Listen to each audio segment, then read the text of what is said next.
condiciones de vida supuestamente armoniosas de los indígenas no son armoniosas. La pobreza no es armoniosa, la marginación es armoniosa. Y en la situación que se encuentra hoy el indígena, o en Canadá, o en Bolivia, o en el sur de Chile, es un producto colonial. Ese indígena de postal, con su llamita, el Cerro Nevado, con su ponchito y su casa de piedra, eso no es armonía, eso es un producto de la colonización. Pero nos quieren dejar a nosotros congelados como fotito de postal, mientras en el norte siguen con la vorágine destructiva de la madre tierra. Decimos no. Nosotros no vamos a ser guardabosques de la orgía de los dioses. No. Nosotros tenemos derecho a proteger la madre tierra, tenemos derecho a usufructuar los recursos de la madre tierra, y quienes tienen la obligación de cuidar los bosques no somos tanto nosotros, son los del norte. Quienes tienen que cambiar su forma de vida son los del norte. Y nosotros tenemos derecho a acceder a condiciones básicas mínimas de vida para pasar a una economía no extractivista. Pero ¿cómo quiere pasar usted a una economía no extractiva cuando su población, sus niños se mueren de parásitos en el estómago porque no hay una atención médica a 10 horas en Barcaza o agua potable? ¿De qué economía del conocimiento quiere hablar cuando los niños tienen que pasar en una escuela de barro, sin techo, sin pizarra y con asientos de barro? ¿Qué economía? No sé. Esos niños tienen derecho a una buena escuela, a una buena salud, a que no se mueran de hambre ni de parásitos, a estudiar los 12 años del colegio, a entrar a la universidad 5 años. Tienen derecho. Y cuando usted garantice eso, ahora sí, señores, ya no tengo que extraer de la madre tierra nada, ni gas, ni mineral, porque tengo una nueva generación con la suficiente capacidad de dejar de lado ello y pasar a otro tipo de economía, del conocimiento moderno, contemporáneo, que articule el conocimiento ancestral. Para poder hablar en estos términos, como dice el presidente Diego, es necesario primero liberarse políticamente y económicamente para poder empoderarse, ¿no? Es decir, ustedes se han parado de manos también y han exigido un diálogo con el gobierno de Chile para precisamente buscar una salida soberana al mar que les quitaron en esa guerra del Pacífico injusta, una guerra de buitres gestada por Gran Bretaña, y que de alguna manera el gobierno de Chile, inclusive bajo el nefasto gobierno de Pinochet, se había comprometido de alguna manera también a entregarles parte de una franja o una salida al mar a cambio de tierra, que era también un poco justo, ¿no? Ese tipo de canje. Y ahora ustedes que ya la haya, a través de la Corte Internacional, se ha comprometido a seguir adelante, es decir, va a ser parte de este diálogo, Chile parecería seguir cerrado sus oídos al diálogo. Hoy sabemos que el canciller Choquehuanca está viajando a encontrarse con movimientos sociales en Chile y de alguna manera es visto desde afuera como una sabiduría por parte de Bolivia, puesto que hoy el diálogo es considerado adulto, ¿no? O sea, los niños hacen berrinche y los adultos dialogan. Y es como una especie de madurez o de una especie de instancia superior de Bolivia reconocida por esta instancia superior que es la Haya, que lamentablemente tenemos que seguir recurriendo a tribunales en el exterior, pero bueno, sí se ha comprometido al tribunal. Y quería saber cómo Bolivia está manejando con esta convicción, esta firmeza, que esta salida sobre el mar sí va a ser un hecho en el futuro. Chile se sigue comportando con una mentalidad del siglo XIX, basado en los derechos de guerra, de la imposición, del abuso, de la amenaza, del chantaje. Chile se ha convertido en un país tranca, en un país bloqueo.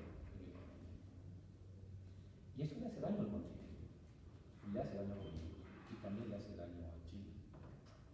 Sigue con esa mentalidad de que un Estado-nación solo y aislado puede desarrollarse de manera autárquica.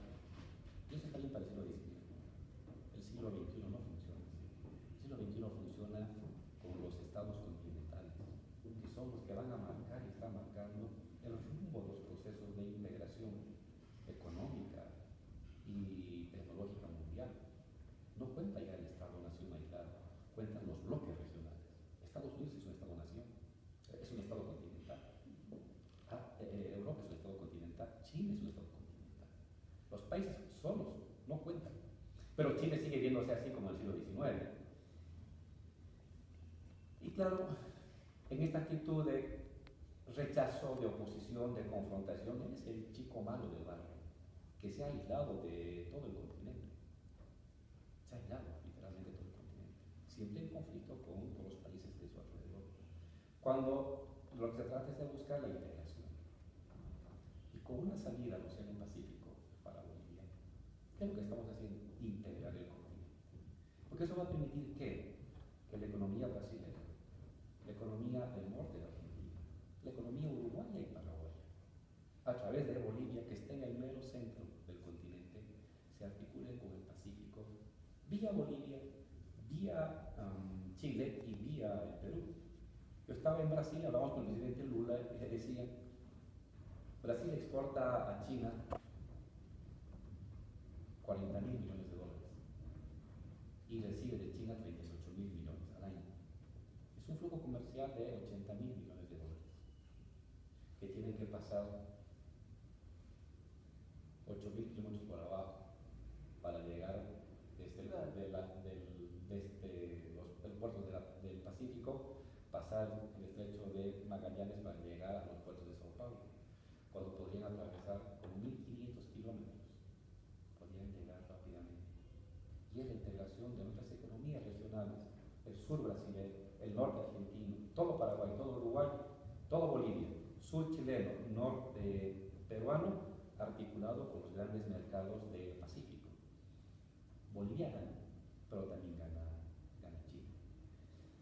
Eso es solucionable mediante los acuerdos. Claro. Los acuerdos mirando el siglo Porque eso no es posible hoy porque el acuerdo de la Alianza del Pacífico que integra otro bloque, ¿no? O sea, nosotros estamos integrando el Mercosur hoy y bienvenido Bolivia recientemente al Mercosur. Claro. Entonces, en este accionar, también ustedes han tenido, y quisiera saber cómo tomó usted personalmente la actitud de los presidentes de Perú y de Paraguay, que en los últimos años han sido hostiles, de alguna manera están alineados con otra visión del mundo. Sin embargo, Ollanta Humala, en una de sus declaraciones, cuando recibe al presidente Evo Morales, se proclama a favor de la salida soberana al mar, y lo propio hizo el presidente Horacio Cartes de Paraguay. ¿No le llamó la atención a usted, no una contradicción, pero de alguna manera un apoyo cierto al presidente Morales e inclusive una confirmación de la admiración de parte de Horacio Cartes al presidente Evo Morales, ¿no? Somos como ese pueblo, es uno ver los logros de un país muy maltratado, mutilado por todas partes, que pese a ello logra crecer. Paraguay. Y en segundo lugar, que ese es el futuro. El futuro, si no nos vemos actuando de manera regional, estamos perdidos. Cada país por sí mismo no es ni el 0,1% de la economía mundial. Sumando la fuerza, el trabajo, los recursos de todo el continente, estamos hablando de 500 millones de personas, del mayor reservorio de agua dulce, de medio ambiente, de alimentos, de fuerza laboral joven y preparada. Usted tiene el poderío. Entonces, quienes sigan viéndose como países aislados hacia el futuro están condenados al fracaso y al aislamiento. Quienes miran el continente de manera articulada están pensando de manera realista y de manera proactiva en el futuro. Y eso es lo que yo siento que se expresa en las palabras del presidente Humala y del presidente Cartes. De alguna manera, hoy los estados democráticos en Latinoamérica están en una, como le llama usted, una ola que sube y baja permanentemente, estos procesos revolucionarios algunos, otros un poco menos, pero estamos en una especie de estancamiento. Como usted lo dijo, del 2015 al 2018 va a haber una transición muy fuerte en América Latina para redefinir esta agenda que en los últimos 10-15 años se determinó, se caracterizó porque por primera vez en 200 años pudimos vernos a través de nuestros propios ojos. Hoy esa unidad quizás está en riesgo. Acabamos de ver elecciones recientes en Argentina, donde puede quizás esta unidad verse un poquito complicada. Vimos elecciones en Colombia, se perdió la alcaldía de Bogotá, también Cali, y en Guatemala también hubo elecciones, ganó un cómico llamado Jimmy Morales. Entonces, ¿cómo podemos acceder nosotros a esta democracia de pueblo, que es la democracia a la que muchos países democráticamente eligieron seguir esta línea? ¿Cómo podemos hacer desde estos parámetros para que esto continúe avanzando y a pesar de esta especie de retraimiento, cómo usted lo ve como teórico, como matemático y sociólogo, se puede visualizar esto con optimismo? Bueno, en primer lugar, ningún proceso es infinitamente ascendente ni infinitamente descendente. Es lo que nos enseña la historia. Y el mismo Marx nos decía que aprendamos a ver las revoluciones como por oleadas, con cumbres y con valles, los descensos. Que eso es normal y uno no tiene por qué afligirse ni asustarse. Lo tiene que asumir como un reto ante la lucha. Nada está definido. No hay una fórmula que le diga esto va a continuar ad infinitum y se van a ir sumando más países, ni nada, nadie puede decir que esto otra vez va para atrás. ¿De qué va a depender de la lucha? De lo que hacen los argentinos en su país, con su gente, de cómo asumen su responsabilidad con sus hijos, de lo que hagan los colombianos, lo que hagan los bolivianos, de cómo asumen su porvenir y el porvenir del mundo en cada acción que llevan adelante. Decía Sartre, todos los seres humanos somos culpables del destino de los demás seres humanos. ¿Cómo lo asumes tú en tu vida cotidiana? Si te desentiendes de ello, vendrá una oleada que puede ser terrible, que puede barrer los logros sociales y políticos y democráticos tan importantes que han perfilado la primera unificación práctica del continente en términos políticos desde tiempos de Bolívar, de San Martín. No había una integración de esa naturaleza. O bien puede ser un tomar fuerza y volver a avanzar. Entonces este es un recodo del camino, es un punto de inflexión. ¿Y hacia dónde iremos? Depende de cuánto luchemos, de cuánto pongamos en cada acción que hagamos, electoralmente, políticamente, la vida, de cuánto pensemos en el destino real de nosotros. Yo confío en que nos va a ir bien, ¿no? Y ¿quién define eso? La gente. La gente nos llevó a este proceso, a esta oleada progresista y revolucionaria. Y va a ser la gente la que va a defender. Y va a ser la gente la que puede profundizar o va a ser la gente la que puede estancar. Y los revolucionarios tenemos que confiar y dar los argumentos necesarios y poner toda la carne al asador y gastar todo el alma en que haya un nuevo relanzamiento, un respiro temporal para otra vez una carrera de largo aliento en este proceso de acumulación de éxitos sociales y de transformaciones que han cambiado el contenido social de nuestro continente. Sobre todo teniendo en cuenta este concepto, como llama Fernando Buenavarte, de la desestabilización serial, ¿no?